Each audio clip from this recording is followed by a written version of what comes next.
We've got a president that's on track to turn our nation into a bunch of deadbeats. That's how serious this is. That's how bad it is that he actually can't get anyone to the table to deal with this debt ceiling. And he actually said these words, I quote, when asked whether or not he could guarantee whether the U.S. wouldn't reach the debt ceiling, he said, no, I can't.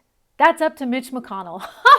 Look at the finger pointing, would you? Hello, everyone. Welcome to the Trish Regan Show. I am Trish. A quick reminder, you can get the full audio version of this podcast on Apple iTunes or on Spotify. You can also go and subscribe to my daily newsletter at trishintel.com. Everything is free. I look forward to having you there, but this is really one that takes the cake. I mean, he's trying to point the finger. This is a political hot potato, a blame game, and he actually thinks that he can get away with that. I'm sorry. I got to share this quote with you. He has said, of course, Mitch McConnell, I should point out repeatedly, that the GOP has no interest in raising the debt ceiling because they don't want to take any responsibility for this absolutely reckless spending. And you know what? I give him credit on that because I'll tell you this. The Democrats can do this all on their own. They don't need Mitch McConnell's help. They can figure it out on their own. Of course, they don't want to because they're not going to get their $3.5 trillion spending package. Anyway, we saw the president say, look, I can't believe that it would be the end result, meaning default, because the consequence is so dire. I don't believe that. But, he added, can I guarantee it? If I could, I would, but I can't. Look, I don't like this because basically you've got a president waving around this threat, which is a pretty massive, significant threat. And by the way, let's just scale it back for a moment because it's not going to happen. I mean, if it did happen, then my gosh, really and truly, he is the worst president in the history of this country because that's never actually happened before. And we've been around for quite a few years. Right? We always pay our bills. That is what the United States of America does, which is why we are the world's reserve currency, which is why, despite all the chaos going on, we're still at just under 1.5% yield on the 10-year Treasury. And yet this guy goes out and tries to make empty threats like this. I mean, talking about the height of irresponsibility. Mitch McConnell sending a letter to the White House on Monday in which he wrote, my concern for our country is that Leader Schumer and Speaker Pelosi have done nothing. Well, he's right on that. Your lieutenants in Congress, he says, as he addresses Biden, must understand that you do not want your unified Democratic government to sleepwalk toward an unavoidable catastrophe when they have had nearly 3 months' notice to do their job. They have had notice to do their job. The problem is they can't do their job. You know why? You got the likes of Alexandria Ocasio-Cortez, the likes of Bernie Sanders, the likes of Rashida Tlaib, Ilhan Omar, the rest of them out there, Cori Bush, saying we want $3.5 trillion that, by the way, our country simply does not have. Our future does not have. We don't have it in the here and now. We don't have it in the future. So what we ought to be thinking about is ways to actually be fiscally more responsible, not irresponsible. And yet these clowns, and that's what they are, a bunch of clowns in Washington, D.C., out there wanting to spend your taxpayer dollars, my taxpayer dollars that, by the way, our economy does not have. It's pretty despicable. McConnell saying we want no part of it. So now you get the GOP saying, good luck, guys. You know what? You're on your own. You want to raise the debt ceiling. You figure it out on your own. You know, I want to take a quick moment and talk about something that's really important to me. We just came off of September, which was, of course, Life Insurance Awareness Month, which is a pretty important topic. You are an important topic. I think individuals are a very important part of how this world functions, and individual responsibility is critical to each and every one of us, which is why, as an individual, you need to have life insurance. You've heard me tell the story.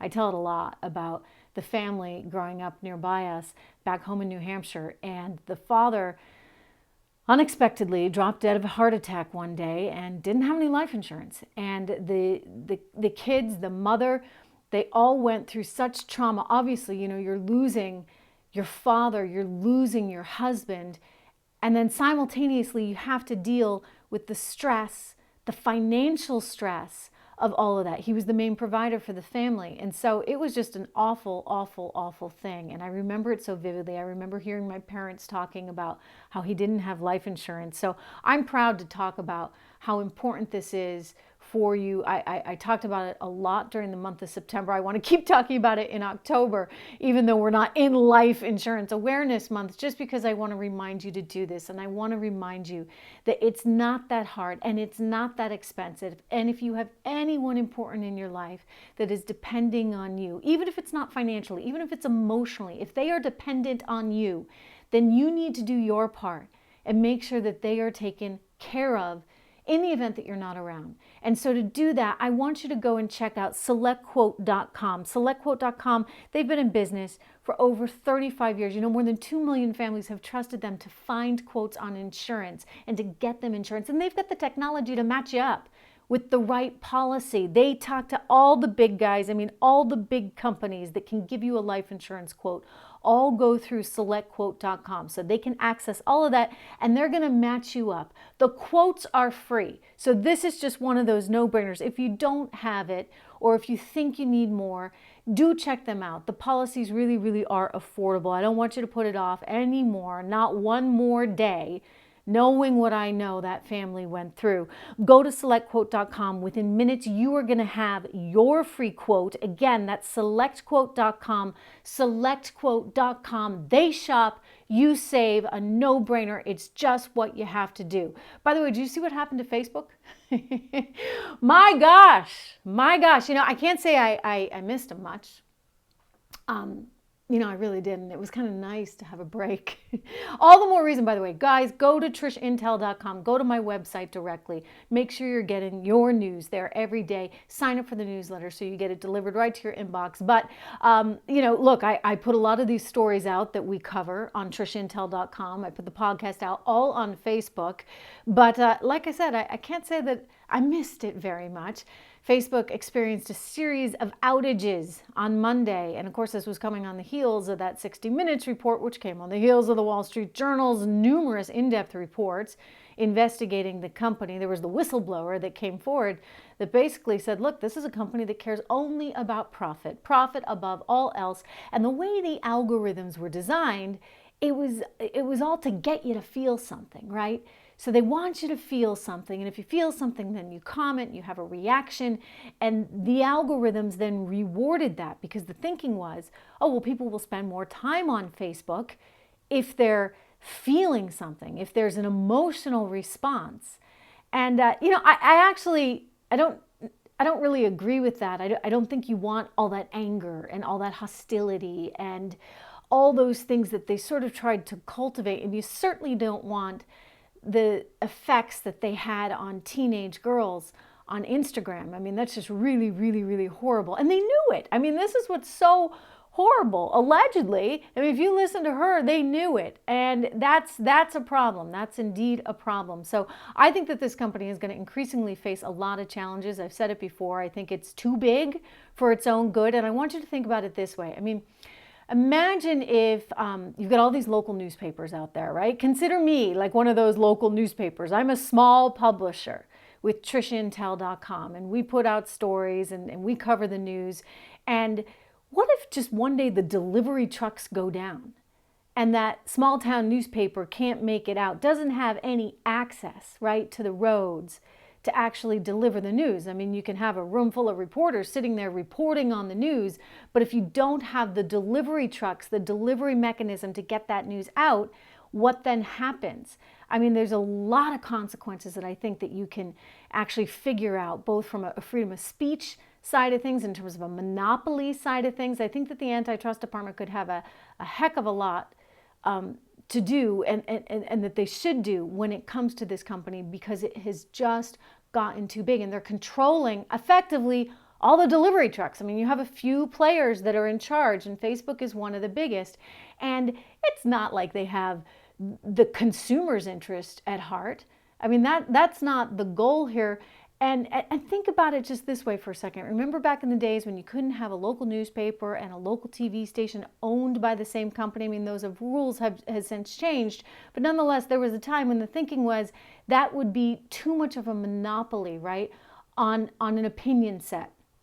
Well, now, if you've got one company, two companies, three companies really in charge of the distribution, then again, it doesn't matter. You can have all the local newspapers you want, But if one team is in charge of that delivery truck, right, that's going to get out to everyone, then that actually suppresses the amount of opinion, the different varying viewpoints that you might actually hear. So this is a problem. I don't have all the answers, by the way, but I do think that this company is too big.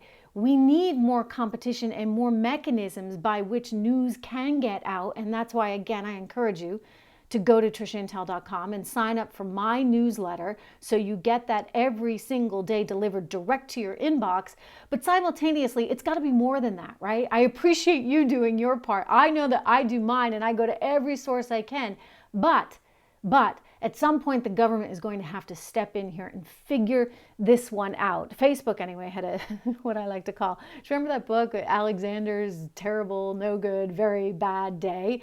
That's what it was. Because on Monday, you also saw shares tank about 5%. So you had the outages, you had the whistleblower, and now I think there are going to be some sort of deep-rooted concerns that set in with investors regarding the antitrust environment, because this is a company that's extremely highly valued, and it's doubtful whether that valuation is really deserved in light of everything. So, look, I don't often come out against stocks, but this is one where I kind of look at it and say, this is one where you want to be tremendously cautious, and not just from a valuation standpoint, but also from the standpoint of, is this really what you want to be investing in, just in light of the curtailing, if you would, of some speech, while simultaneously encouraging things that you don't want to encourage. I mean, if they know that there's a kind of body shaming aspect going on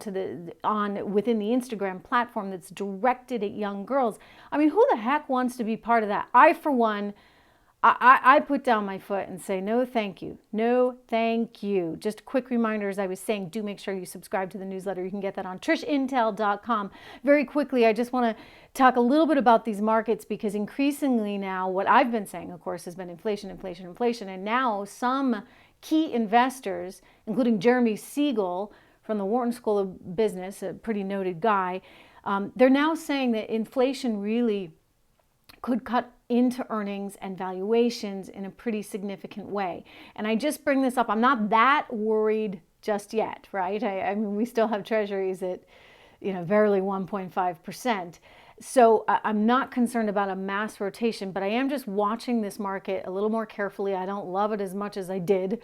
I mean, look, I really liked it in March 2020. To me, that was a no-brainer. That was an opportunity. And it continued to be an opportunity really up until quite recently, where I've started to say, okay, look, you should be a long-term investor. You should be in this market and well diversified for the long haul. That said, if you start to think that you need this in a year or 2 years, this market increasingly, not totally, but increasingly is starting to make me nervous. And inflation is part of that. Look, we had the gauge, the PCE indicator come out, which is what the Fed watches to figure out whether or not we really have inflation or not. And that showed that it was at a 30-year high. And it's kind of consistently now for a couple months been at a 30-year high. We have inflation that is unlike anything that we have seen in a really, really long time. And there is a danger here that we're stepping back into the 1970s. There's a Jimmy Carter-esque aspect to this administration, but worse. And so when you look at gas prices, when you look at food prices, when you look at housing prices, you just need to recognize that this is kind of a brave new world. And if we don't have an economy and wages that are keeping up with these inflationary price pressures, then we will have trouble ahead. So I just want to throw that out there. Know that I'm watching it for you. I want to continue seeing you right back here. Don't forget to subscribe to this channel. Hit a like, hit a thumbs up, hit a rumble, and make sure you're subscribed to the channel, and I will be back with you right here again tomorrow. Quick reminder as well, everyone, do make sure you go to Apple iTunes, download this entire podcast. We have a lot to talk about, and I want to make sure I have a direct line to you and you to me. Thanks. I'll see you tomorrow.